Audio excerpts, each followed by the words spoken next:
বউ জানে ঘরে অনেক কিছু লাগবে। আমি সমাজের বহু মানুষ আছে ঘরের ব্যাপারে কোনো খবর নাই, উদাসীন। রাত্রে যাই এই বউরে দিকে একটা ভাবি কি আনছো ভক্তি দিকে খেতে মনে চায়, তো বাজারে যান না, তো আমি কি করবো, আমার সময় আছে নাকি? তো সময় যেহেতু নাই, পড়া কপাল, যা রান্না করে চুপচাপ খাইয়া চুপচাপ ঘুমায় থাকবা, কথা দেবে না। আবার এমন পড়া কপালও আছে বউরে বাজারে বাড়ায়, কথা বলেন না? ঠিকই কয়, বুঝি আসামি আছে। আল্লাহ, এটা খুব খারাপ প্রবণতা। বাহিরের কাজ করার জন্য আল্লাহ আমার জিম্মাদার বানাইছে, বউকে কেন পাঠাবো? ঘরের কোন বিষয়ে তার কোনো ফিকির থাকবে না, তাকে আমি স্বাধীন রাখবো, রানী রাখবো। আমরা কষ্ট দেই বলেই তো চাকরি হচ্ছে। আমি যদি সব জিম্মাদারি নিয়ে নিতাম, সে আরামে বসত, খাইতো, ঘুমাইতো, তো সে কেন বাহিরে যাবে কষ্ট করার জন্য? তাকে বাইর করছি আমি, আমার দুষ্ট প্রবণতায় তাকে বের করছি। আল্লাহ মাফ করুন, ওই কথা করলে আবার অনেকে আপনারা খেপে যাবেন, দিছে আমার বউর চাকরিটা শেষ করে কাজে। বউ এবার একটু উঁচু মারছে, কিছু রাখা যায় না। হযরত সাঈদ বলেন, তোমার কি কিছু দরকার? কত সবটা রেখে দাও, আরো ভালো। কিন্তু সবটা যে রাখবে, আঙ্গো যে ভাঙ্গা সুদা ঘর, কখন ঢাকাতে এসে তোমারও সাইজ করবো, আমারও সাইজ করবো, টাকা দিব। তার চেয়ে বরং একটা কাজ করলে এমন কারো কাছে আমানত রাখি, যিনি আমাদের দরকারের সময় দিবেন, ফেরত খালি দিবেন না, বাড়াইয়া দিবেন।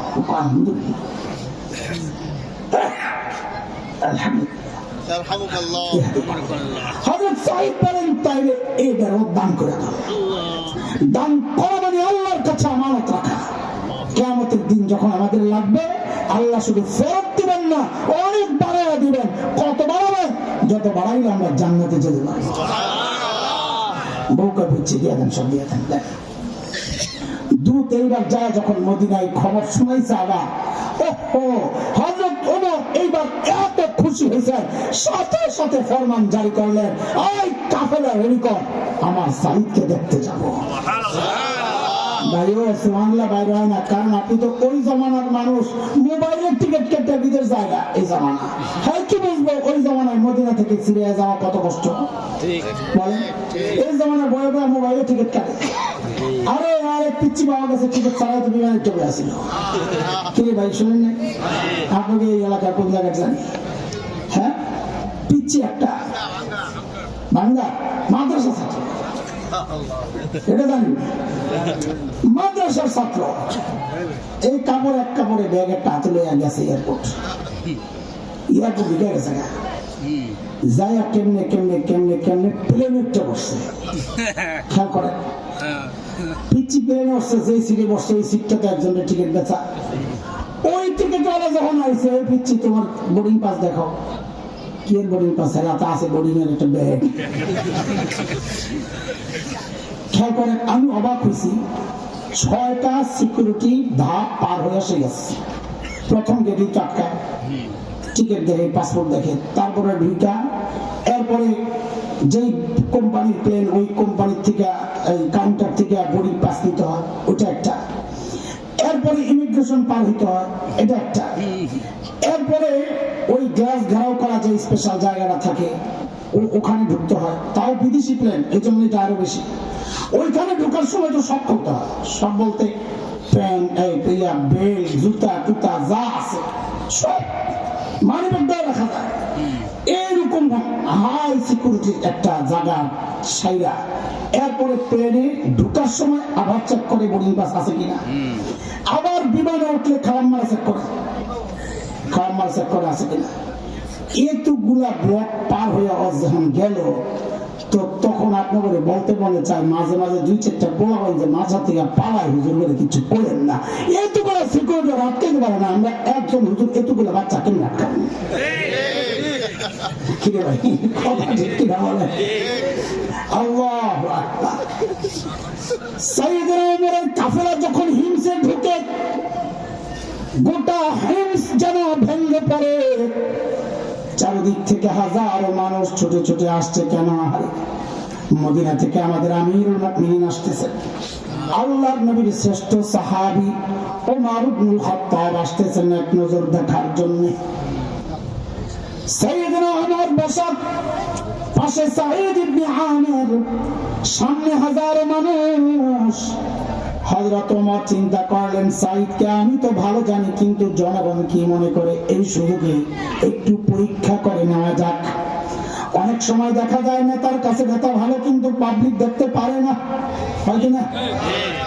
কেন্দ্র থেকে মার্কা নিয়ে আসছে, মার্কা নির্বাচনে, কিন্তু দেখা যায় স্বতন্ত্র একজন পাস করছে, এমন হয় কি হয় না? তার মানে নেতার কাছে নেতা ভালো, পাবলিক দেখতে পারে না। সাইয়েদনা ওমর ডাক দিয়ে জানতে চাইলেন, এই হিংসার মানুষ, তোমাদের গভর্নরের বিরুদ্ধে কারো কোনো অভিযোগ আছে? থাকলে দাঁড়ায়া যাও।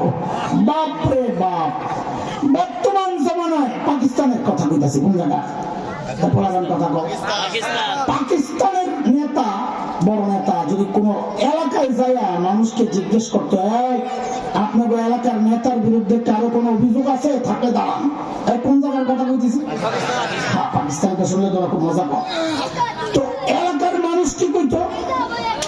মাথাটা নিচের দিকে দিয়ে বীর বীর করতো, হ্যাঁ অভিযোগ তো আছে, কিন্তু দাঁড়াবো না। এখন দাঁড়াইলে সকালে শুয়ে পড়া লাগবে। কোন জায়গার কথা? খুশি তো? তোমার নেতারা তো সব তাহাজ্জুদ গুজার, ঠিক আছে। আল্লাহ, হযরত সাঈদ যখন বললেন অভিযোগ থাকলে দাঁড়ায় যাও, ওই কোণা থেকে এক বুড়া দাঁড়ায় গেছে, আছে। বাপরে বাপ, ইসলামী শাসন ব্যবস্থার সৌন্দর্য, জনগণের ক্ষমতাসীনের বিরুদ্ধে কথা বলার অধিকার থাকে। একজন যখন দাঁড়ায় গেছে, মানুষের স্বভাব হলো মানুষ দেখা দেখি কাম করে, অনুকরণ প্রিয়। বিশ্বাস না হলে রাস্তার সামনে যায়, গাড্ডা ব্যথা করতেছে, চোখ টিনে বন্ধ করে গাড্ডা এইরকম করে পুকুরের দিকে তাকায় থাকেন, চোখ কিন্তু বন্ধ। দেখবেন পাশে দিয়ে যারা যায় অধিকাংশ দাঁড়ায় দেখবে আপনি কি দেখতেছেন। কথা বলে না, কথা ঠিক কিনা? একজন যখন দাঁড়াইছে, দেখা দেখি আরো কয়েকজন দাঁড়ায় গেছে। অমুক আল্লাহ, কারে দেখতে আসলাম? এর বিরুদ্ধে অভিযোগের শেষ নেই। বলেন বলেন, আপনার কি সমস্যা? যুবক খেয়াল করে শোনো ভাই, জায়গায় চলে আসছেন, বলেন আপনার কি সমস্যা? প্রথম জন দাঁড়ায় কি বলে জানেন? সুবহানাল্লাহ, বলে আমিরুল মুমিনিন, আমাদের গভর্নর মাসে একদিন অফিসে আসে না। মাসে একদিন, এটা বলে অভিযোগ। আর আমরা তো সপ্তাহে ছুটি কাটাই দিন, আরো কত বন্ধ। সুবহানাল্লাহ, দুনিয়ায় আগমন দিবস, দুনিয়া থেকে বিদায় দিবস, দেশে ঢোকা দিবস, দেশ থেকে পলায়ন দিবস, এই দিবস, অমুকের হাঙ্গা দিবস, অমুকের বিয়া দিবস, অমুকের মৃত্যু দিবস। দিবস বাইর করতে করতে 20 বছর পরে আমরা ওই পলায়ন গুলো দেখবো, শেষে নতুন দিবস বাইর হয়েছে, জামাই বউ কাছাকাছি দিবস। আর তো খুঁজে পাইবো না, দিব কি? অথচ ইসলামী শাসন ব্যবস্থায় জনগণের অভিযোগ, নেতা মাসে কয়দিন আসে না? একদিন। আল্লাহ, হযরত ওমর রাগ হয়ে গেছে। সাঈদ জবাব দাও, কেন তোমাকে মাসে একদিন মানুষ পায় না? কেন আসো না? কি করো? কই যাও?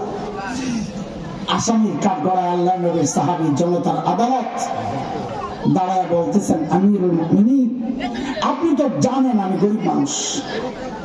এই যে আমার গায়ে 2 টুকরা কাপড় দেখছেন, একটা লুঙ্গির মতো করে পরা, আরেকটা চাদরের মতো করে জড়ানো। আমিরুল মুমিনিন, আমার না এই 2 টুকরা কাপড় ছাড়া আর কোনো কাপড় নাই। আরে মাসে একদিন অফিসে কেন আসো না? ওই জানা বলবা, এক জোড়া কাপড় 1 মাস পরতে পরতে দুর্গন্ধ হয়ে যায়, নিজেরও কষ্ট হয়, যারা আসে ওদেরও কষ্ট হয়। তাই মাসে একবার উপরেরটা ধুয়ে দেন, শুকাইলে নিচে পড়ি, নিচেরটা ধুয়ে দেন, শুকাইলে উপরে জড়াই। আমি এই কাজটা করতে করতে আমার একটু বেলা উপরে উঠে যায়, আমি আসি না, এই কথা ঠিক না, আসতে একটু দেরি হয়। উনি হয়তো সকাল সকাল এসে আমাকে না পেয়ে ভেবেছেন আমি আসি না, আমি আসি আসি। আহা, ছিল কি হইল কি? দেখে মনে আছে তো কথা। হযরত ওমর দ্বিতীয় জন বলেন, আপনার কি সমস্যা? আল্লাহু আকবার। দ্বিতীয় জনের অভিযোগ তো আরো মারাত্মক, বলে কি, আমিরুল মুমিনিন, আমাদের গভর্নরের দিনে তো পাই, রাতে আর কি ডিউটি নিছে, ওনারে রাতেও সময় দেওয়া লাগবে।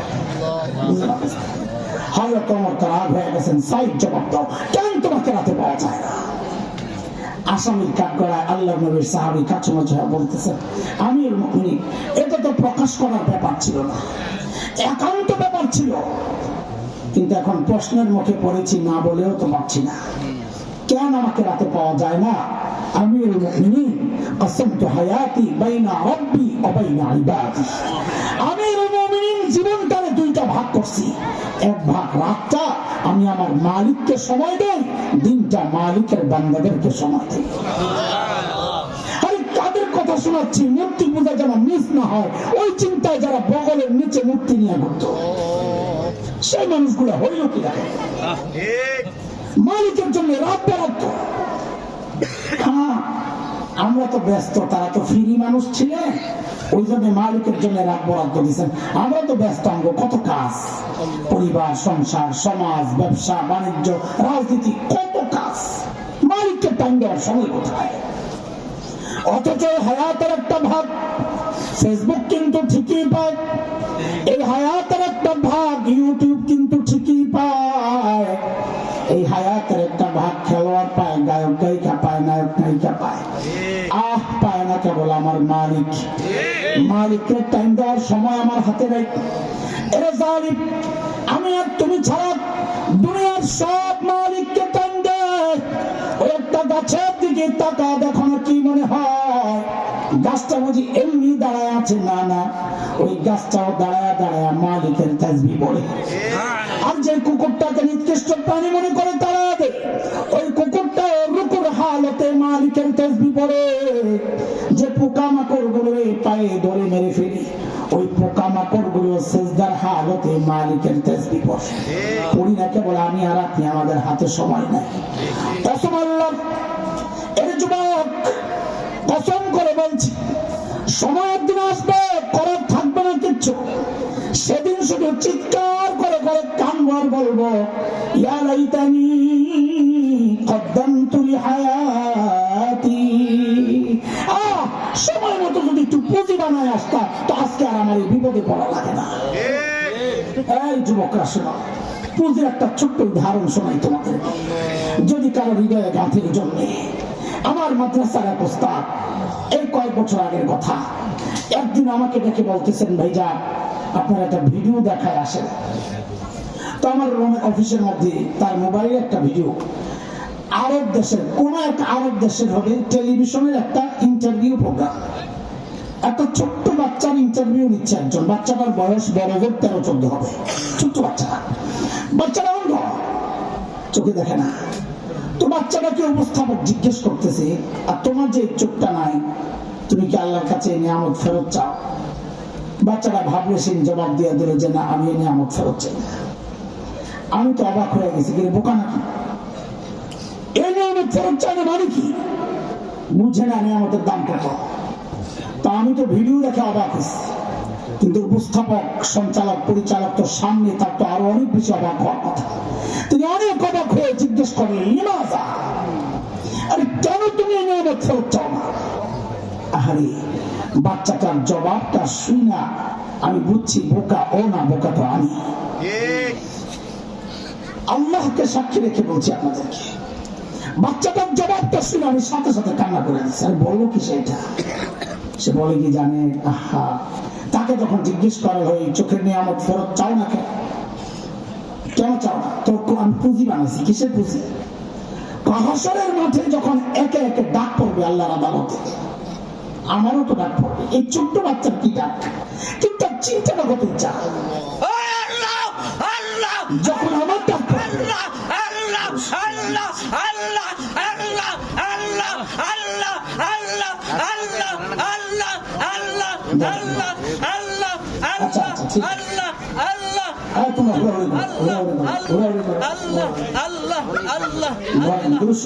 আপনি ধরে ধরে দূর করেন।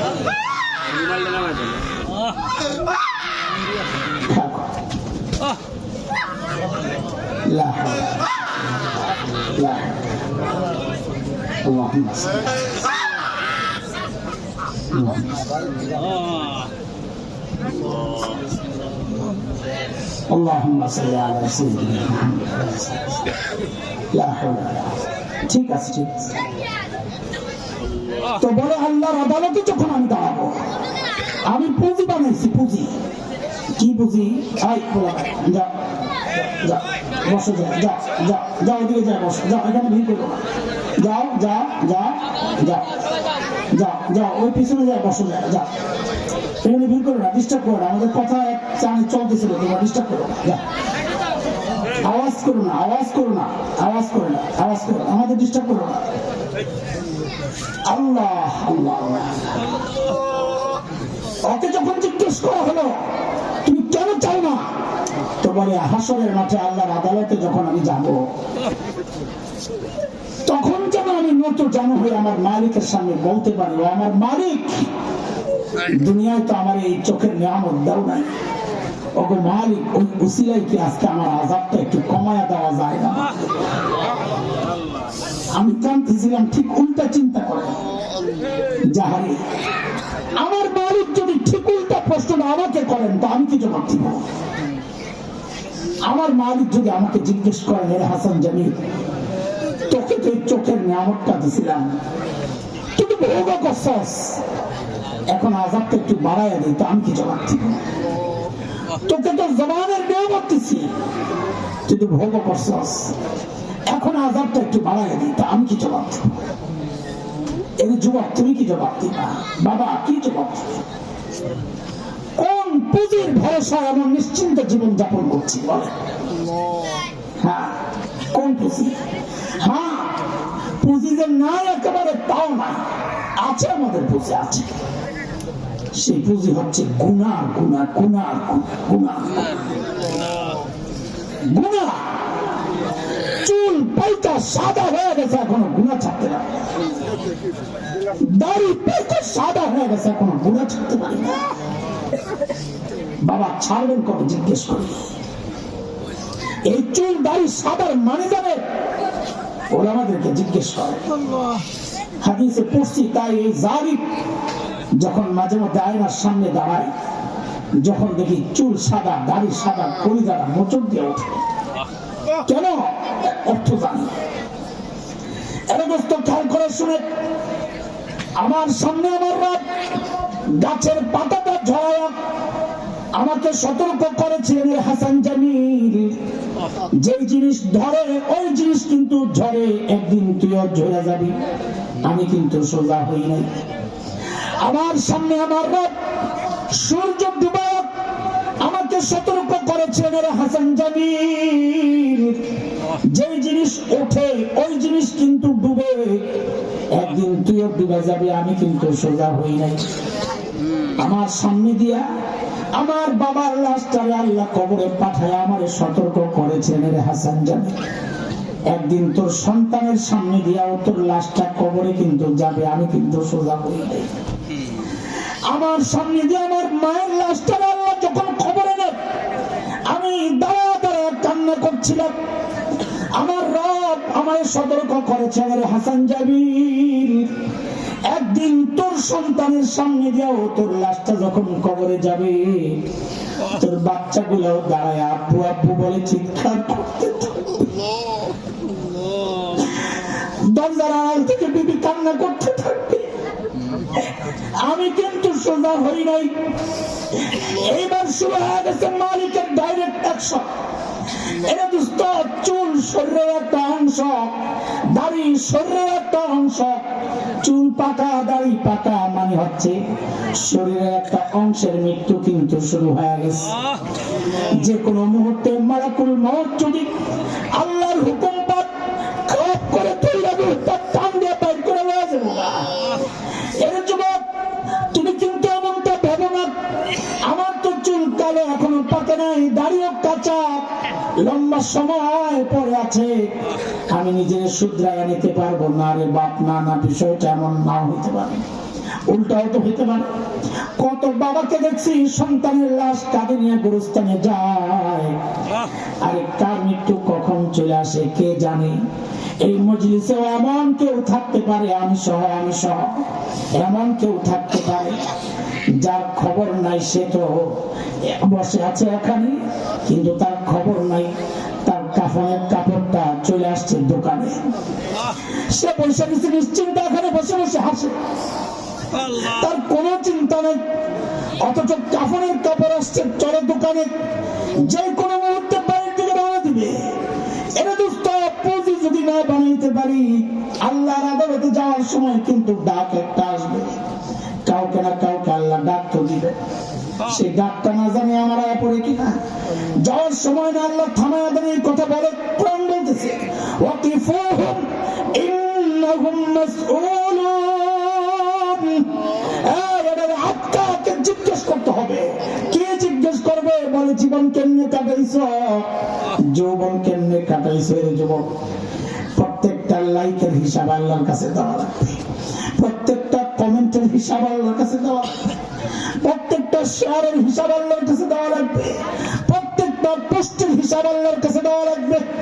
যা জানছো তার উপর মানছো কিনা, কামাই করছো কেমনি, খরচ করছো কোথায়, যদি ঠিকঠাক জবাবগুলো দেওয়া না যায়, আল্লাহর আদালতে যদি অপরাধী সাব্যস্ত হয়ে যায়, বাম হাতে আমল নামা ধরাইয়া দিয়া যে আওয়াজটা আসবে ওইটা নেওয়ার মতো হিম্মত তো আমাদের নাই। আল্লাহ তখন ডেকে বলবেন কি, ওয়ামতাজুল ইয়াওম আইয়ুহাল মুজরিমুন,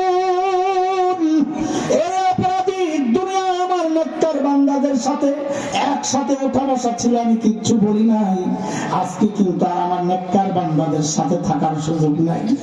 আলাদা হয়ে যা, আলাদা হয়ে যা। চোখ তো অন্ধ, দুনিয়া যাওয়া তিন মানে নাই, চোখ অন্ধ, হাসরে কোন দিকে যাবে কিছুই তো জানে না, দাঁড়া থাকবে অস্থির। আল্লাহ তখন আযাবের ফেরেশতাদেরকে হুকুম করবেন, খুযুহু ফাগুল্লুহু সুম্মাল জাহিমা সাল্লুহু, এগুলা ধর, বেরি বড়া টাইনা আছে জাহান্নামে ফেলায়। কি দিয়া পেঁচাবে? কোরআন বলতেছে সুম্মা ফি সিলসিলাতিন যারউহা ৭০ যিরাআন ফাসলুকু, ৭০ গজ লম্বা শেকল দিয়ে পেঁচায় ফেলায় দিব। এরা দোস্ত, শেকল দিয়ে কেমনে পেঁচাবে? কি মনে করছেন দুনিয়া যেমনি পেঁচায়? না না না, হযরত ইবনে আব্বাস রাদিয়াল্লাহু আনহুমা বলেন, এরে আল্লাহর বান্দা শেকল দিয়ে কেমনে পেঁচাবে জানুনি? শেকলের একটা মাথা নাকের ছিদ্র দিয়ে ঢুকাইয়া পায়খানার রাস্তা দিয়ে বের করে পেঁচাইয়া নিয়ে জাহান্নামে নিয়ে ফেলায়।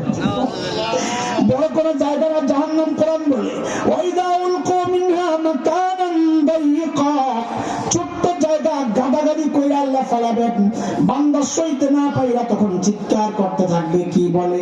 দাও হুনালিকা সুবুরা, আল্লাহ আর তো সহ্য হয় না, মৃত্যু দিয়া দেন, মৃত্যু দিয়া দেন। আল্লাহর পক্ষ দিয়ে জবাব আসবে, লা তাদউল ইয়াওমা সুবুরান ওয়াহিদা ওয়াদউ সুবুরান কাসীরা। মৃত্যু একবার কেন চাস তুই? বারবার চা, বেশি করে চা। কেন? মৃত্যু চাওয়ার মতো মুলক্ষ তো বারবার আসবে, বারবার আসবে। মানে কি? অন্য আয়াত যেন মানি বলতেছে, অনেকে চিন্তা করে জাহান্নামে ফাড়া দিলে তো জয়লা শেষ হয়ে যাবো, ছাই হয়ে যাবো, পুড়ে যাবো। আল্লাহ বলেন না, এমন না। কুল্লামা নাদিজাত জুলুদুহুম বাদদালনাহুম জুলুদান গায়রাহা লিয়াযুকুল আযাব। এক চামড়া পুড়ে শেষ, আল্লাহ কয় আমি নতুন চামড়া লাগাইয়া আবার জ্বালাবো। ওইটা পুড়ে শেষ।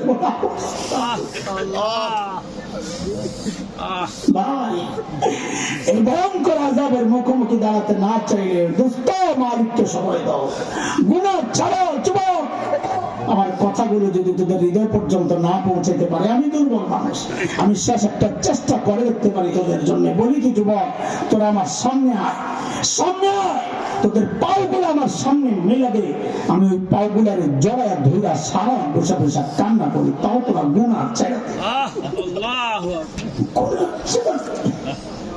বাবা গুনাহ ছেড়ে দে। আরে গুনাহওয়ালা চোখগুলা নিয়ে মালিকের সামনে কেমনে দাঁড়াবে? এই গুনাহওয়ালা কান নিয়ে মালিকের সামনে কেমনে দাঁড়াবে? এই গুনাহওয়ালা হাত পা নিয়ে কেমনে দাঁড়াবো যখন আমার চোখ, আমার কান, আমার হাত পাও, এমনকি আমার চামড়া সুদ্ধা আমার মালিকের আদালতে আমার বিরুদ্ধে সাক্ষী দিবে? বাঁচাও। মুহতারাম হাজিরিন, কথা চলে গেছে অনেক দূর। ওই যে বলতেছিলাম সাহাবীরা, হায় ছিল কি মানুষগুলা, হইল কি? চলেন আমরা আবার আমাদের পেছনের জায়গায় জায়গা। আচ্ছা, আমাকে একটু বলেন সবাই, অল্পতে শেষ করবো। এই যে পরিবর্তনটা কিসের ছোঁয়া বলেন সবাই? সবাই বলেন কোরআন সুন্নাহ। কিসের ছোঁয়া? নবীর শিক্ষা, নবীর দীক্ষা। নবীর আদর্শ এবং নবীর যে শিক্ষা, কোরআনের শিক্ষা, এই দুইটার সমন্বয়ে দুনিয়ার সবচেয়ে খারাপ মানুষগুলো কি হয়ে গেল? সবচেয়ে ভালো মানুষ হয়ে গেল। বলেন সবচেয়ে, নবীদের পর হযরত আদম থেকে নিয়ে কিয়ামত পর্যন্ত দুনিয়ায় যত মানুষ ছিল, আছে, আসবে, নবীদের পর সবচেয়ে দামি মানুষ হচ্ছেন আল্লাহর নবীর সাহাবীরা। আল্লাহর নবীর সাহাবীরা। এই যে পরিবর্তনটা আবার বলেন সবাই কিসের ছোঁয়া? আচ্ছা, ওই যে তিন কথা ওই প্যাকেটে ঢোকায়, বড় করে নিচু লাগায়, পকেটে ঢোকান, আমাদের ওই প্যাকেটটা বের করেন, আগের প্যাকেটটা, পরে 2 নম্বর প্যাকেট। ওখানে কাদের কি নিয়ে আসলো কথা? আমাদের কি কয় কথা? ধরলাম কি, ছাড়লাম কি, আরে করলাম কি? আচ্ছা, এটা বুঝার আগে আমাকে একটু এতক্ষণ যা বলছি, আমি কি এই কথাটুকু বুঝাইতে পারছি যে কোরআন মানুষকে সর্বশ্রেষ্ঠ মানুষ বানায়? বুঝছেন আপনারা? কে কে বুঝছেন দেখি হাত উঠান তো। আল্লাহু আকবার, মাশাআল্লাহ। আল্লাহ বুঝা সহজ করে দেন। আপনারা কি আপনাদের সন্তানকে সর্বশ্রেষ্ঠ মানুষ বানাতে চান? চান? আপনজনকে শ্রেষ্ঠ মানুষ বানাতে চান? কে কে চান দেখি তো? আল্লাহ, হাত নামান, হাত নামান। কিছু কথা বলবো, কষ্ট লাগতে পারে, কিন্তু কষ্ট নিয়েন না। আপনাদেরকে কষ্ট দেওয়ার জন্য কথাগুলো বলা না, হৃদয়ে আফসোসের আগুন জ্বালাইতে কথাগুলো বলছি যে আহারে করলাম কি, মনে আছে না? ওই আহারে করলাম কি দিয়ে কথা শেষ করবো ইনশাআল্লাহ।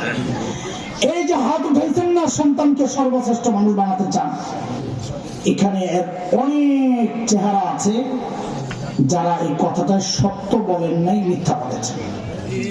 আপনি বলেন আপনি কি গায়েব জানেন? না, আমি গায়েব জানি, কিন্তু আমি সমাজ জানি। আমি এই সমাজের বাইরে কেউ না। ধরা দিচ্ছে আপনি কেমনি মিথ্যা বলেছেন। আপনি বললেন সন্তানকে সর্বশ্রেষ্ঠ মানুষ বানাতে চান না, ঠিক আছে তো? সে আপনি আগে বললেন সর্বশ্রেষ্ঠ বানায় কোরআন। তা আপনি যদি নিজের সন্তানকে সর্বশ্রেষ্ঠ মানুষ বানাতে চান, এই কথায় যদি আপনি সত্যবাদী হন, তো প্রথম কথা অনুযায়ী সন্তানকে সর্বশ্রেষ্ঠ তো বানাইতো কোরআন। সন্তানকে তো কোরআনী প্রতিষ্ঠান, মাদ্রাসায় পাঠানোর কথা ছিল, ওখানে না পাঠাই আপনি পাঠাইলেন কোথায়? তার মানে মিথ্যা বলেছেন। আচ্ছা, যাই বলেছেন, কাজটা যা করছেন এটা কি গর্বের কাজ করছেন না আফসোসের? আফসোসের।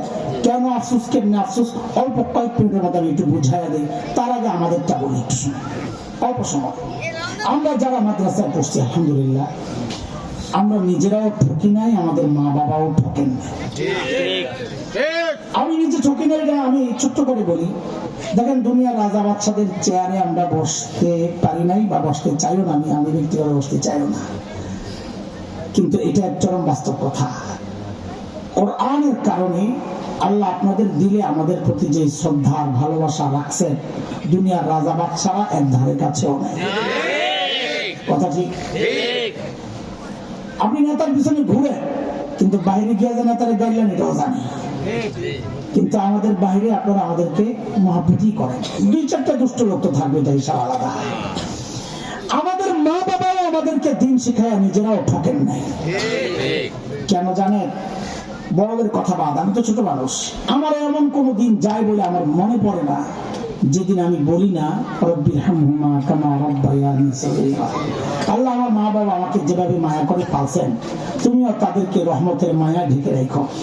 এই যে দোয়াটা আমি সবসময় করি, আমার মা বাবা জিতছেন না ঠকছেন? শুধু কি তাই? একটু শুনে। এই যে ব্যস্ততা, আমার ব্যস্ততা, এটা উলামায়ে কেরাম কিছুটা আন্দাজ করতে পারবে, কিন্তু যারা কাছে থাকে ওরা জানে। মাদ্রাসা সব মিল্লা টিল্লা পড়ানি আছে, এরপরে বয়ান, একাধিক বয়ান থাকে, প্রতিদিন 3টা 4টা 5টাও থাকে। কি যে এক জিন্দেগি যাচ্ছে। এই ব্যস্ততার মধ্যেও মাঝে মধ্যে গ্রামের বাড়ি কুমিল্লা, আমার বাবা মা শুয়ে আছেন, মাদ্রাসা আছে, মাদ্রাসার পেছনে কবর, এই মাঝে মধ্যে ফাঁক দিয়ে চলে যায় ওখানে। যায় কি করি জানে? ওই মা বাবার কবর তো পাশাপাশি, দুজনের মাথার মাঝখানে যায় বসছি। চিন্তা করি, যাহাই এখন তো চাইলে আর মার মাথায় একটু তেল লাগাইতে পারবো না, চাইলেই তো বাবার পাটা একটু টিকতে পারবো না। তো কি করি? কিছুক্ষণ বসে বসে কোরআন আল কারীমের তিলাওয়াত করি। ওঠার সময় শুধু বলি, আল্লাহ, এই যে তিলাওয়াত করলাম এই মানুষগুলোর উসিলায়, আল্লাহ, দুনিয়া থেকে যাওয়ার সময় যারা আমাকে তোমার সাথে জুড়ে দিয়ে গেছেন, আল্লাহ আজকে যেন তারা তোমার রহমত থেকে বিচ্ছিন্ন না হয়। রব্বিরহামহুমা কামা রাব্বায়ানি সাগীরা। বলেন আমার মা বাবা দিচ্ছেন না ঠকছেন? আপনারা যারা সন্তানকে দিন শেখাচ্ছেন না, শেখান নাই, আপনি নিজেও ঠকেছেন, সন্তানকেও ঠকিয়েছেন। সন্তানকে কেন ঠকিয়েছেন আপাতত সেটা বাদ দিলাম, যেহেতু আপনারা আছেন আপাততই বলি, সময় অনেক গেছে। আপনারা কেন ঠকছেন আমি ছোট্ট করে কয়েকটা উদাহরণ দিয়ে শেষ করবো। এগুলা কোরআন হাদিসের কথা না, সমাজ বাস্তবতায় আপনাদেরকে দেখাচ্ছি কেন আপনারা ঠকছেন। হ্যাঁ, কোরআন দিয়ে আমি শেষ প্রমাণ দিব ইনশাআল্লাহ, বরকতের জন্য কোরআনের আয়াত পড়ে আমি শেষ করতে চাই। আপনারা কেন ঠকেছেন? মানব জমিন একটা পত্রিকা আছে না, কেবলের ছোট্ট পত্রিকা, ৬-৭ বছর আগে ওরা একটা রিপোর্ট করছিল ভাইজান, যে উচ্চ শিক্ষার হার যত বাড়ছে, সন্তানের সাথে বাবা মায়ের দূরত্বটাও তত বাড়ছে। এই কথা কি খালি পত্রিকার ভাষ্য না বাস্তব? যত বড় শিক্ষিত হচ্ছে মা বাবার থেকে তত দূরে সরে যাচ্ছে। তা জিতলেন কোথায়? কোথায় জিতলেন? ঠকছেন। ঠকছেন যে তার বাস্তব প্রমাণ হচ্ছে আজকের বৃদ্ধাশ্রমগুলো। ইউটিউবে আসছে একটা ভিডিও, ঈদের দিন বৃদ্ধাশ্রম সার্চ দিলে হয়তো বের হবে। আমাকে একজন পাঠাইছিল আরো 3-4 বছর আগে। ঈদের দিনের এক ডকুমেন্টারি, এই কোন এক টেলিভিশন করছে, বৃদ্ধাশ্রমে বুড়া বুড়ি কেমনে ঈদ উদযাপন করে। আরে কি করুন পরিণতি! নর্মাল কোন ফ্যামিলির বুড়া বুড়ি না, তারা হাই সোসাইটি, এলিট শ্রেণী, ছেলে মেয়ে ইউরোপ আমেরিকা থাকে, ডক্টর ইঞ্জিনিয়ার, বড় বড় মানুষ। বুড়াদের কাছে যখন সাক্ষাৎকারের জন্য যায় মাইক্রোফোন নিয়ে, কেউ মুখ ফিরে নেয়, কেউ চোখের পানি ঝাড়তেছে, কথা বলতে পারে না। অনেক বুড়া বুড়ি সাক্ষাৎকার নিছে সাংবাদিক। ঈদের দিনের ওই মানুষগুলো, অসহায় মানুষগুলোর কান্না দেখে আমারও কান্না আসছে। যাহারি বুড়া বুড়ি আজকে নাতি নাতনিরা চারদিকে কোলাহল, একটা এই যে সালামি নেওয়া, বকশিস দেওয়া, এই কাণ্ড থাকতো আজকে। হ্যাঁ, হাসি তামাশা উৎসব থাকতো, অথচ বৃদ্ধাশ্রমে বসে বসে একা একা সবাই খায়। আমারও কান্না আসছে। কিন্তু একটা জিনিস চিন্তা করে, আমি খুব গভীরভাবে চিন্তা করতেছিলাম, ওই চিন্তাটা কইরা বুকটা গর্বে ফুলে গেছে। সেটা কি জানেন? যতজন বুড়ির কাছে পরিচয় জানতে চাওয়া হয়েছে, খোদার কসম খায়া বলি, একজন বুড়িও তার পরিচয় দেওয়ার সময় বলেন নাই আমি হাফেজের মা। একজন বুড়াও তার পরিচয় দেওয়ার সময় বলেন নাই আমি আলেমের বাবা। কোন আলেম আর হাফেজের বাবা মা এটা বলতে পারে না, কারণ তাকে তো শেখানো হয়েছে তোর মায়ের পায়ের তলে তোর জান্নাত, ওর জান্নাত তো মাথায় তুলে রাখবে, বৃদ্ধাশ্রমে কেন পারবে। শেষ ওই যে আহারে করলাম কি, এটা এই উদাহরণ দিয়ে শেষ করব। আমি যেই মসজিদে জুমা পড়াই, সাইন্স ল্যাব, ওখানে আমার আব্বা ছিলেন প্রায় 44 বছর খতিব। ওই মসজিদে জুমা পড়াইতেন আব্বা 44 বছর। আমার প্রায় 24-25 পড়ছে, তার মানে বাপ বেটার প্রায় 70 বছর একই মসজিদে আমরা জুমা পড়াইতেছি। তো এক সময় ঢাকার সব বড় লোকরা তো ধানমন্ডিতে থাকতো, পরে না গুলশান, বনানী, উত্তরা এগুলো পরে হয়েছে সব। তো ওই পুরান দিনের এক বড় মানুষ ইন্তেকাল করছে আমাদের মহল্লায়। তার ছেলে ডক্টর, পিএইচডি করা, আমেরিকার কোন এক ইউনিভার্সিটির প্রফেসর। বাবার মৃত্যুর খবর শুনে ছেলে আসতেছে, লাশ হসপিটালে রাখা, সন্তান ভালো ওই জন্য আসতেছে। সন্তান আসছে, হসপিটালের আনুষ্ঠানিকতা সেরে লাশ আসছে জানাজার জন্য আমাদের মসজিদে। এর আগে এলাকার মুরব্বীরা আমাকে বলেছিলেন, বাবা এই ভদ্রলোকের সাথে তোমার বাবার একটা ভালো সম্পর্ক ছিল, জানাজাটা যদি তুমি পড়াও ওরা পারিবারিক ভাবে একটু তৃপ্তি পাবে। আমি তো জুমা পড়াইতে যাই, শুধু নামাজের সময় যাওয়া হয়। তাহলে ঠিক আছে জামা পড়। তো জানাজা পড়াইতে দাঁড়াবো, ওই ভদ্রলোক আমার পাশে। হঠাৎ দেখি বেচারা হাউমাউ করে কান্না শুরু করছে। আমি কি রে ভাই, আমার একটা অভিজ্ঞতা হচ্ছে এই টাইপের মানুষ যারা দূর দূর ছিল, ঘুরছে, লেখাপড়া করছে, এদের চোখের পানি কম, কেমন শক্ত হয়ে যায়। এই মানুষটার কান্না দেখে আমি অবাক হয়েছি। যেহেতু শৈশব কৈশোর একসাথে কেটেছে, তো সান্ত্বনার জন্য কাছে রাখছি, ভাই বাবা চলে গেছে, আমার তো বাবাও নাই মাও নাই, একদিন আপনিও চলে যাবেন, আমিও থাকবো না, সবর করেন, ধৈর্য ধরেন। ভদ্রলোক বলেন কি জানেন ভাইজান, আব্বা চলে গেছেন, আমি সেই জন্য কান্না করছি না। আমি তো আরো অবাক হয়েছি, বলে কি তো কেন কান্না করছে? বলে আমি আমার বাবাকে কিছু প্রশ্ন করতেছি, বাবা তো জবাব দিচ্ছেন না। মরা বাবারে কি প্রশ্ন করেন আপনি? বলে প্রশ্ন করতেছি, ও বাবা আমাকে উচ্চ শিক্ষায় শিক্ষিত করার জন্য তুমি তোমার জীবন যৌবন শেষ করছো, তুমি তোমার কামাই রোজগার শেষ করছো, তুমি তোমার সুখকে আনন্দকে কোরবানি করেছ। বাবা হয়তো তুমি সফল হয়েছ, হয়তো আমাকে উচ্চ শিক্ষায় শিক্ষিত করেছ, সর্বোচ্চ শিক্ষায় শিক্ষিত করেছ, কিন্তু বাবা এখন তুমি আমাকে জবাব দাও। বাবা এত কিছু পড়াই না, এখন তোমার জানাজা পড়বো। ও বাবা জানাজায় কি পড়বো এইটা কেন শিখাইলাম না, জবাব দাও। গর্ব করে না, গর্ব করে ছেলে ডাক্তার, ছেলে ইঞ্জিনিয়ার, গর্ব করে।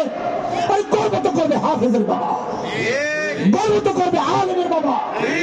যে বাবার সন্তান, যে বাবা মায়ের সন্তান বাবা মায়ের জানাজা পড়ানোর যোগ্যতা রাখে না, ওই বাবা মার গর্ব করা সাজে না। ওই বাবা মার তো চিৎকার করে করে বলা দরকার, আহারে করলাম কি। কথা মনে আছে পিছনে কি বলা দরকার? আহারে করলাম কি। কিসের গর্ব করে, কিসের গর্ব করে? এখন এই আফসোসই করবেন না শুধাবেন? হ্যাঁ আচ্ছা শেষ করি। ওই যে কোরআনের আয়াত বলা বরকতের জন্য, হাসরের মাঠে সূরা আহজাবে আসছে 22 নম্বর পারা 6 নম্বর পৃষ্ঠা। যেই সন্তানের ক্যারিয়ার করে নিজের ক্যারিয়ারটা শেষ করলেন, ওই সন্তান আপনার জান্নাতের ক্যারিয়ার বরবাদ করে দিবে। একটা অভিযোগ মোকদ্দমা দায়ের করে আল্লাহর আদালতে দাঁড়ায় সন্তান কি বলবে? কোরআন বলতেছে, রব্বানা ইন্না আতানা সাদাতানা ওয়া কুবারানা فأضلونا السبيل ربنا آتهم ضعفين من العذاب والعنهم لعنا كبيرا। আল্লাহ আমার বাবা, আমার অভিভাবক, আমার নেতা, আমার মুরব্বী, আল্লাহ আমাকে দুনিয়ার পথে কষ্ট করেছে, আমি এখন ডাবল শাস্তি চাই। কেন ডাবল? অনেক ব্যাখ্যার মধ্যে এক ব্যাখ্যা এটা, আমাকে দিন শেখানোর দায়িত্ব ছিল, শেখায় নাই, এক অপরাধ। উল্টা বদ্দিন শিখাইয়া নাস্তিকতার দিকে ঠেলে দিয়েছে, আরেক অপরাধ। এই দুই অপরাধের কারণে আমি এখন ডাবল শাস্তি চাই। আরে সন্তানের মুখ দিয়ে আল্লাহ কি কঠিন কথা বের করছেন। আল্লাহ আপনি তো রহমান রহিম, দয়ালু। বান্দার চিৎকার চেঁচামেচি কান্নাকাটি দেখলে তো আপনার রহমত হবে, দয়া হবে, মায়া হবে। দুনিয়ায় দিন শিখায় আমার প্রতি যারা দয়া দেখায় নাই, তাদের জন্য আজকেও আমি কোনো দয়া চাই না। তো বলে কি চাও? সন্তান বলতেছে ওয়াল আনহুম লানান কাবীরা, ওদেরকে আপনার ভয়ঙ্কর লানত দিয়ে বিদায় করেন। লানত মানে রহমত থেকে দূরে সরায় দেওয়া, তার মনের অর্থ দাঁড়ায় ওদেরকে আপনার রহমত থেকে দূরে, বহু দূরে সরায় দেন। যে সন্তান বলার কথা রব্বি হামহুমা কামা রাব্বায়ানি সগীরা, আয় আল্লাহ রহমত চাই বাবা মার জন্য, ওই সন্তান আমার আপনার ভুলের কারণে আল্লাহর আদালতে দাঁড়ায় বলতেছে আল্লাহ বাবা মার বিরুদ্ধে আমি লানত চাই, রহমত না। নাউযুবিল্লাহ। আল্লাহ তাআলা আমাদেরকে সহিহ বুঝ দান করেন, পাঁচটা ওয়াদা করেন ইনশাআল্লাহ। বলে ইনশাআল্লাহ। এক নাম্বার, ঘরের সবাই শুদ্ধ কোরআন শিখবে। সবাই বলতে আমার বউ বাচ্চা সবাই, হ্যাঁ এই সবাইটা কি ঘরের সবাই মনে থাকবে ইনশাআল্লাহ। বাংলাদেশে এই কথা কেউ বলতে পারবে না যে চেষ্টা করছিলাম, ব্যবস্থাপনা ছিল না, পারি নাই। এইটা অন্তত বাংলাদেশে বলার সুযোগ নাই। কেন? সারা দুনিয়ার মধ্যে একমাত্র রাষ্ট্র যার অলিতে গলিতে বিশ্বমানের হাফেজ পাওয়া যায়। কথা বলেন, কথা বলেন। এই দেশ অন্তত এই কথা বলার সুযোগ নাই। আমরা এখানে মাদ্রাসা করছি বাচ্চাগুলাকে বাইরে রাখার জন্য। মাদ্রাসা কেন করা হয়েছে? এলাকার জন্য। প্রত্যেকটা এলাকার জন্য মাদ্রাসা হচ্ছে আল্লাহর সবচেয়ে বড় নিয়ামত। মনে রেখে এটা, এই মাদ্রাসাগুলো ভরা দরকার আপনাদের সন্তান দিয়া। হ্যাঁ থাকবেন না। ভাবতেছেন খাইব কি? আরে খাই না। খাইব কি চিন্তা করেন? খাই না। জুয়েল ভাই আইটেম করছে, যাও দেবো দেবো। প্রত্যেক দিনই তো এই হালত যাইতেছে। খাই না, খাইব কি? হ্যাঁ পাবলিক কি একটা দুই নম্বরই করে দেখেন।